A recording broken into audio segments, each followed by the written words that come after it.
இந்த 5 ஆண்டு கால திமுக ஆட்சியில கேட்டா, திராவிட ஆட்சி சிறப்பா இருக்கு அப்படின்னு சொல்றாங்க. நேரடியா காவல்துறைய முதலமைச்சர் தான் வச்சிருக்காரு. அப்படி வச்சிருக்கிறவரு கோயில் உண்டியல்லாம் காணாம போயிருது. சேம்பலுக்கு திருச்சி மாவட்டம் மணப்பாறைக்கு பக்கத்துல பத்திரகாளியம்மன் கோயில்னு சொல்லிட்டு ஒரு கோயில் இருக்கு. அங்க கேமரா வச்சிருக்காங்க. அது மட்டும் இல்லாம ஊர் பக்கத்துல இருக்கு. அதுக்கு காவலாளி போட்டிருக்காங்க. உண்டியல் காணாம போயிருது. காவல்துறையில புகார் குடுத்தா, இன்ன வரைக்கும் அந்த இத கண்டுபிடிக்கவே இல்ல.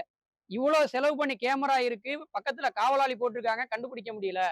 அப்படி இருந்தும் இல்லாம, பக்கத்துல அதே ஊர் பக்கத்துல பெரியபட்டின்னு ஒரு ஊர் இருக்கு. அங்க முருக பக்தனுடைய நெறைய பேர் அங்க பஜனை பண்ணுவாங்க. நெறைய பேர் அங்க இருக்காங்க. அங்க அப்படி இருக்கும்போது கூட, அங்க ஒரு உண்டியல் காணாம போயிருது.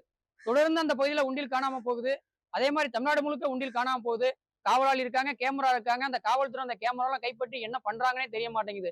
கேட்டா நேரடியா நான் காவல்துறை கையில வச்சிருக்கோம். நேரடியா சட்ட ஒழுங்கு சிறப்பா இருக்குன்னு சொல்லி முதலமைச்சர் ஸ்டேட்மெண்ட் குடுக்குறாரு. திமுக ஆட்சியில மட்டும் தான் இது போல நடக்குது. இந்த கடவுள் மறுப்பு கொள்கை இல்லாம இருக்கிறதுனால தான் இந்த மாரி சம்பவத்துல நம்ம இந்து கோயில்ல நடந்துச்சுன்னா கூட, அவங்க எதுவும் கண்டும் காணாம போயிடுறாங்க. அதனால வரக்கூடிய சட்டமன்ற எலெக்ஷன்ல இந்த மாரி திமுக ஆட்சி திரும்ப வரக்கூடாதுங்க அப்படிங்கிறதுல நம்ம கரெக்ட்டா இருக்கணும். நம்ம ஓட்டு போடுறது இதுக்கு மேல நம்ம திமுகவுக்கு ஓட்டு போட்டோம்னு சொன்னா, நம்ம நிம்மதியா கோயில்ல போய் கூட சாமி கும்பிட முடியாது.